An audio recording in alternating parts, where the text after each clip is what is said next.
Hey guys, thanks for coming back for another episode of Damien Ruins Horror Movies. My name is Damien, and as usual, this episode is brought to you by Cool Dude Inks. So, go to the link below and make yourself look good.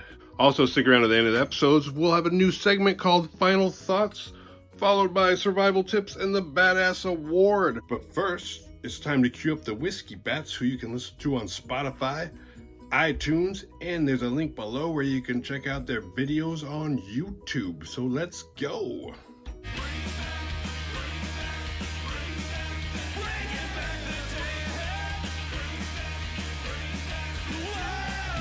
Tonight's movie is Slumber Party Massacre Part 3 from 1990 to conclude the trilogy, although a new one did come out about a year ago. And in honor of Women in Horror Month, it's directed by a female, Sally Mattison, which I got lucky. That's a total coincidence. I own this movie, and you can watch the first two on Tubi, but the third one's not there. However, it is on YouTube, and I put a link in the notes, so go check it out. The link's actually really good quality, too. Jackie's parents are out of town looking to buy a new home, which is a total dick move to do to your daughter the summer before senior year. And I was about this age. I think it was halfway through my junior year when I saw this movie for the first time.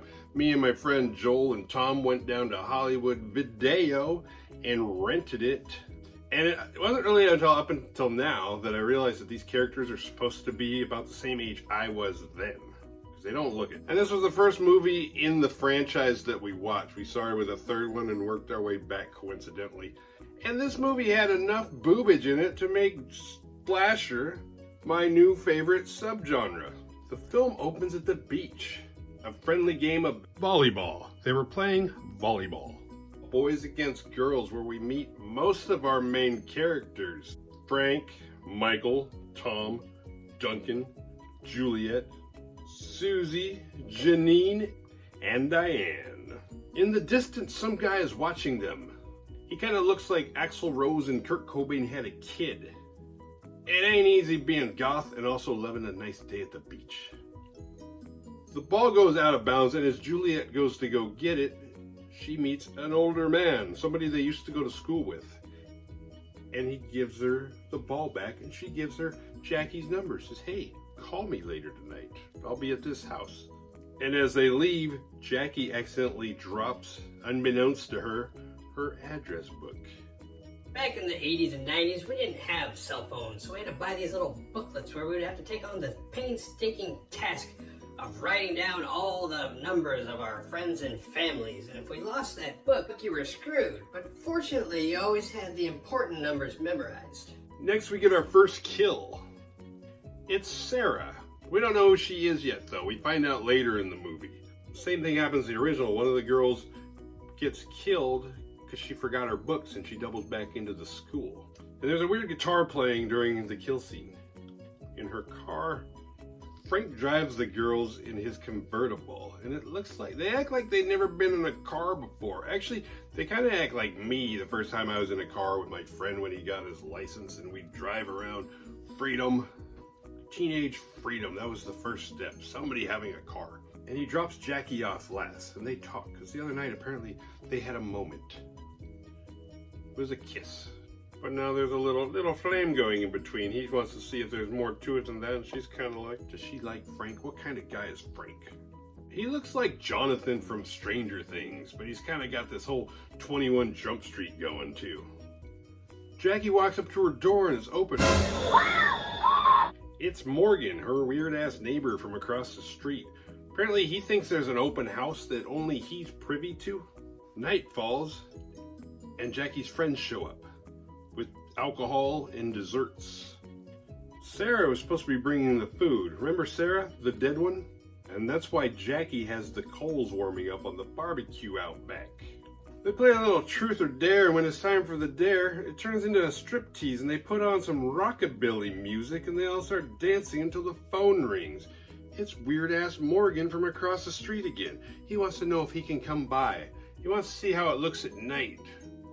He wants to see the view through his telescope, which he's actually watching them through right now.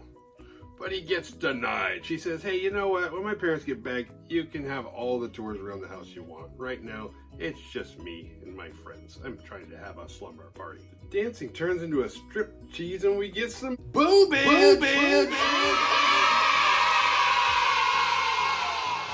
Just in time for Michael, Tom, and Frank to crash the party and scare the shit out of them.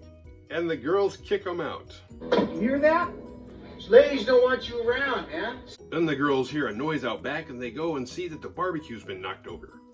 The guys head back to the convertible and devise a plan to get back in the girls' good graces, which consists of flowers and maybe some candy. Tom and Frank take off and leave Michael behind. What's up with Michael's baggy ass clothes? The girls order a pizza and they can hear Michael outside knocking on the door trying to get in, so they ignore him. They turn the music up louder and it turns out Michael isn't alone.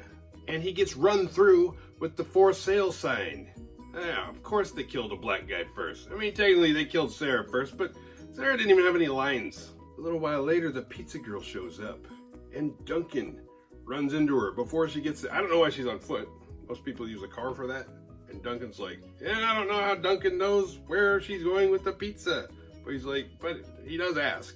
He's like, where are you going? You're going there? He's like, I will buy that shirt off you for $10, I think he said. And she's like, $10? You gotta be kidding me. Go to the store and buy it. You can go to the restaurant and buy one. He's like, well, I need that one. He's like, okay, I got $46. Can I have it? And she's like, okay, you got a deal.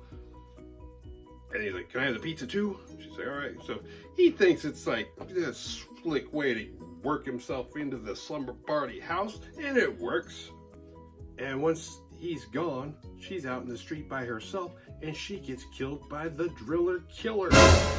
Which I don't understand. How do you get killed by a huge portable drill in the middle of the street, in the middle of a suburban neighborhood, and nobody hears a thing? Nobody hears a scream, nobody hears the sound of a drill. But good news, Ken is on his way. Jackie and Diane go out back because they hear a noise. They look out the window and they see it's Axel Cobain. But he's just dropping off her address book, which seems weird because he's got, between the barbecue getting knocked over and them seeing him at the back door, it's been 17 minutes of movie time. So in real time, that's like an hour. So what are you doing in the back? Why can't, first of all, if you're going to return an address book, why don't you knock on the door like a normal human? But second of all, what were you doing in the backyard for the last hour? And then they see him, which spooks him, so he takes off, and they're like, where'd he go? And it seems like he makes a run for it, like, I'm out of here. Shit, I was trying to be nice, and that backfired. But it turns out he goes and sneaks into the basement. So Jackie goes over and calls the cops, but she gets one of those typical horror movie cops, you know, the ones that don't want to do their job. And Frank and Tom come back just as Ken arrives. We're pretty close to. Frank and Jackie make up. Tom and Susie go down to the basement, and Tom gets a little kissing action with her. Juliet and Ken go upstairs to make a little sweet love, and they start kind of making out, but right as she goes down to his belt, he's like, we probably shouldn't. I think I had too much to drink, which is weird because I literally saw him turn down a drink twice, and I never saw him drink anything the whole time, but whatever. So she decides she's gonna go take a shower. He goes back downstairs. In the bathroom, she finds a dildo with a cord, so she plugs it in, like, I don't know, to make sure it works. And whose dildo is that? I guess it would be the mom's, because I'm assuming that's the master bedroom because the bathroom was attached to it. Still weird. Why are you playing? And downstairs, Tom drops a slice of pizza because Duncan showed up with the pizza. Tom drops a slice on the white carpet, and the white decor in this movie, it's off-putting in this movie, even though I hear this is the same set as Sorority House Massacre 2, which I did a review on in episode 95, and I've posted a link to that in the notes if you want to check that out. As I'm watching this, all I can think about is that pizza on the white carpet and the coals spilled all over the back deck. Just little damage that's happening to this. I think it's the grown-up in me now watching it thinking, oh man, these poor asshole fuckhead parents are trying to sell this house, and this kid's home alone, just ruining it.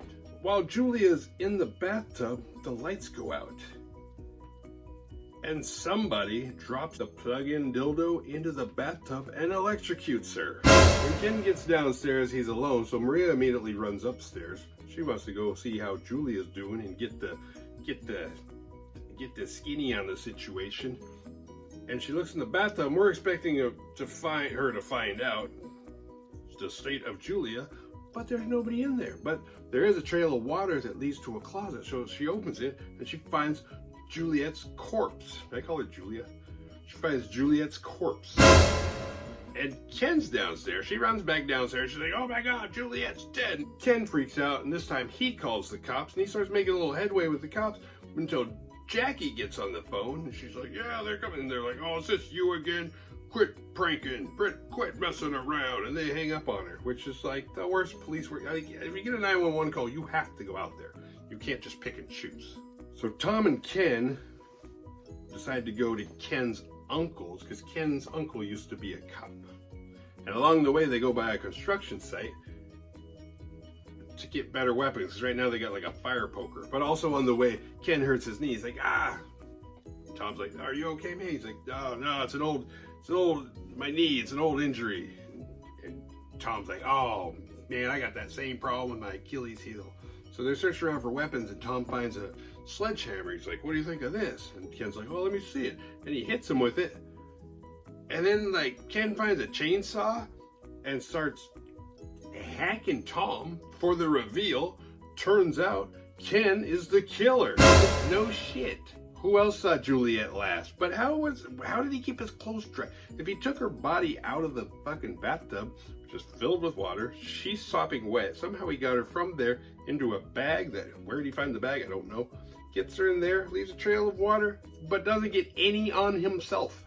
While Ken's chainsawing Tom, he's like, never reveal your weaknesses. Like, if it wasn't for your big mouth, I wouldn't have known where to hit you with this chainsaw. Newsflash, Ken, if you're made out of flesh, everything's a weakness for a chainsaw. Back at the house, Jackie grabs Duncan's tongs and goes down to the basement with Frank. And they find Axel Cobain's body, which we already know it's not him. But some of these kills, it's like Ken's in two places at once. It's like, how did he kill Axel? And I'm not even sure how. Axel's dead, but I don't know what killed him, how he died or anything. But then even killing the girl in the street, it's like, how'd you do that? And how did you know Sally was going to be at this party? It's really weird. Ken goes to a payphone and calls the girl and says, I'll be back in about 10 minutes, so just sit tight. Then he goes to his uncle's trailers. His uncle, who killed himself, going to a dead guy's house this whole time. And the inside of a trailer is like a shrine to him, which is like clearly a fire hazard. But he grabs his drill, which is like, how is the drill there?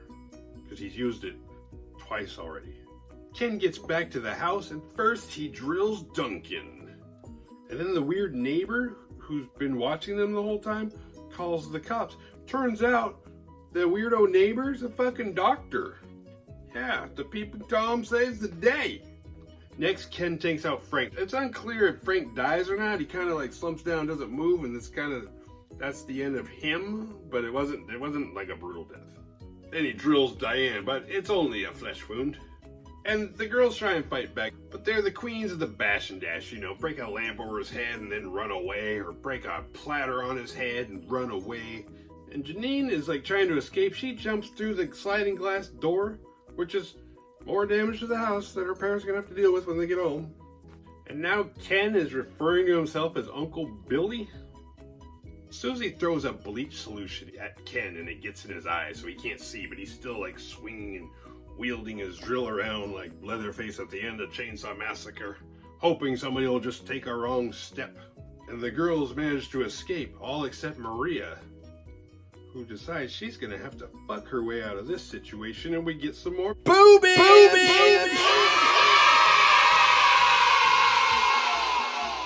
And she starts kind of making out with him until she gets down to his belt, and then he freaks out. He wanted to stay in the dry hump zone, and here she is, like, trying to go down his pants. But he still can't see, so he gets out and freaks out, but he can tell where the lights are, kind of, so he's swinging and he's breaking lamps, trying to level the playing field, causing even more damage to the house, until Diane takes him down with a broom and they wrap him up in the volleyball net. The girls are back in the room. They contemplate calling the cops, but then Ken gets up for one final scare. Jackie's got his drill and she just starts drilling the shit out of him. And there's blood everywhere. The carpet, the white carpet, is utterly ruined. And then she finds a picture in his breast pocket. It's him and his uncle when he was a child. And then the police show up. Now that there's no case left to crack.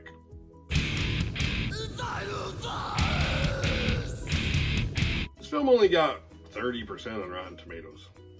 And as much as it copies the original, it's just not enough. But pretty much there's two ways you do a slasher. One, it's kind of like the original Slumber Party Massacre. It's announced on the radio in the opening that there's a psycho run loose, so we know who the killer is. They show him throughout the film before the final scene. You know, we know. And then there's the other way, like this, where it's the whodunit, where it's like, uh-oh, somebody among you. And we get all these red herrings, like Weird Neighbor Morgan or Axel Cobain. And the reason why I mentioned the music, like the guitar playing when Sarah gets killed and the rockabilly during the striptease. Oh, and they're also listening to an all-girl band in the car, in the convertible, when Frank's initially driving them all home, which is all throwbacks to the second movie. So it's almost like they're trying to pull a red herring out of the second movie. Like, is that guitar guy doing it in this one? But we end up with like the weirdest motive ever. His uncle? Why would he freak out about his uncle? I think a better twist would have been he couldn't deal with his blatant homosexuality. That's why he freaked out anytime a girl got near his penis. And the idea of a girl throwing her vajayjay at him drove him crazy. Tried to make him live up and be somebody he wasn't, and he couldn't handle it, so he took a drill and started killing everybody who was trying to kill his actual identity as a gay man. The Badass Award goes to Jackie because, I mean, granted, had she not had a slumber party, this wouldn't have happened, but she was the one that killed him. What did we learn? Survival tales. Just invite dudes to your party in the first place. Don't buy dildos so powerful you gotta plug them into the wall. Jesus. And finally, don't bash and dash. Finish him.